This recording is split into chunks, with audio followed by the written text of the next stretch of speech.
Equation of a line that is parallel to another line that passes through a specific point. So let's make up a question. So what point do we want to go through?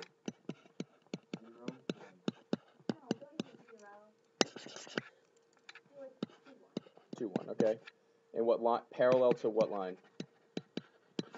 Give me an equation for a line. Any line. You're not allowed to come up with examples. Your examples are boring. Someone come up with. Okay, so to write the equation of a line, what do you need? You need slope and y-intercept is one way to go about it, but how many things do you generally need? You need 2 points, or slope and the intercept, slope and any point. So if it's parallel to that line, what does that mean? What does parallel to that line mean? Same slope, and in this case, the slope is going to be 2/3. So now what do we have right here? We have a slope and a point. If I just said write the equation and I didn't say what form it needs to be in, what's the easiest form to use right now? Nope. Do we have the intercept? No, we do not have the intercept yet. We have a point and a slope. So what form is going to be the easiest one to use? Point-slope form. What is point-slope form? Y minus, yep. And in this case, what's m? Oh, it's right there. I already told you, right? There's m. And what is y1? And what's x1? 2. So what are you going to get? Y minus equals. If I didn't say what form it needs to be in, you could stop right there. That would be in what form? That's in point-slope form. But let's say I wanted it in slope-intercept form. You have it in point-slope form. Is that the same thing as slope-intercept form? No, it's not. So this is point-slope form. So if we wanted to write this in slope-intercept form, what do we need to do first? If we want to translate that into slope-intercept form, what do we need to do first? Distribute. Okay, so we get y minus 1 is equal to 2/3 x minus how many thirds? 4/3. Good. Now what do I do to both sides? What do I do? Add 1. So y is equal to 2/3 x minus 4/3 plus 1. How many thirds are in 1? So 3/3.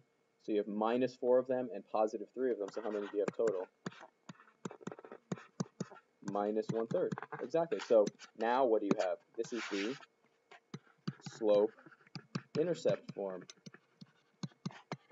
Are they the same line? Yeah, if you graph both of those, they should be exactly the same. What's nice about the slope-intercept form? What does it tell you? It tells you, I'll change it here, that's the intercept. Which one? The y-intercept, as you said. Good. Excellent. So parallel means same slope, so you find the slope and the point. Nice. And now let's just go straight to the second one here. How do you go from slope-intercept form to clean standard form? What is clean standard form? Do you remember? What is it? Do you remember? It's ax plus c, where a, b, and c are all integers, and a is greater than what? 0. A is positive, and a, b, and c are all integers. So we're almost there. So first of all, what do you notice about x and y? Where are they? On the same side. Are they on the same side right now? So let's start with this. Y equals 2/3 x minus 1/3. So what should I do first? Nope. Well, actually, you could do plus 1/3, sure. You have y plus 1/3 is equal to 2/3 x. Now what? Minus y. You could do that. That's totally fine. 1/3 equals 2/3 x minus what? Minus y. Great. Is that done? No, because why? Why aren't we done? 2/3 is not in, so is 1/3, right? So what do we do to all of these things? Multiply by 3. So what does it become? 1 equals, come on, you can do it. What's 3 times 2? 2x minus 3y. Everything has to be multiplied. So here you go. This right here is what form? Yeah. Is it okay that the sides are changed? Yeah. It's okay that the sides are changed. That's fine.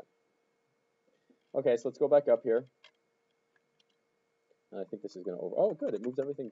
Oh, moves almost everything down. That's kind of cool. Oh, and I'll put this down here. And A must be. You plot all the points. You plot them all, and then what do you draw? Your line of best fit. And then you pick 2 points that are on the line. They don't have to be in the set, but they have to be on the line. Exactly. The farther away, the better, but as long as they need to be on the line. The reason you don't want to be close together is because when you pick points, there's going to be the same degree of accuracy no matter where you go. So look what happens. Let's say when I pick a point, let's go down here. If I picked a point, let's say it's accurate to this distance, okay? If they're this far away, let's say that this right here is the actual perfect line of best fit right there. But you see the dotted region around the points? What's the worst line I could draw and still be within there? I could pick it here, and then what does the line look like? Oh, I missed it. Oh. Here's what it looks like, right? What happens if I bring those 2 points closer together? Let's say I pick a point here, and the dots are here. And I pick a point here, and the dots are here. What does the actual line look like? Oh, the actual line is this red one. It's going to look like this, right? What is the worst case scenario look like, though? Look how much worse that is compared to the red. So do you see what happens when you bring them closer together? It could be a lot worse. Your error could be magnified. So the point is, you're absolutely right. Pick points that are a little far apart if you're choosing between them. And then you find the equation. How do you find the equation with 2 points? What do you find first? Slope. And then you already have 2 points. Is that way more than enough you need? Yeah. Got it. Good. What does perpendicular mean? The 2 lines intersect to form a 90 degree. So how do you know if 2 lines are perpendicular? They what? They slopes of the 2 lines must be opposite reciprocals. And there's an easy way to remember what is so if one is positive, the other has to be reciprocal. Is it? It's not an O, is it? I always spell it wrong. What is it? Is that right? Okay. So if you have a number, let's say that one of the slopes is A, what's the opposite reciprocal of A? No, that's the opposite of A. What's the opposite reciprocal? Negative 1 over A. So an easier way to say it is, let's say the first slope is A over B. What's the opposite reciprocal of A over B? Negative B over A. If you multiply these two things together, what cancels? A's, the B's, and what are you left with? Negative 1. If you multiply 2 numbers together and it gets to be negative 1, the numbers are opposite reciprocals. So that's how you test it. I am going to, kids,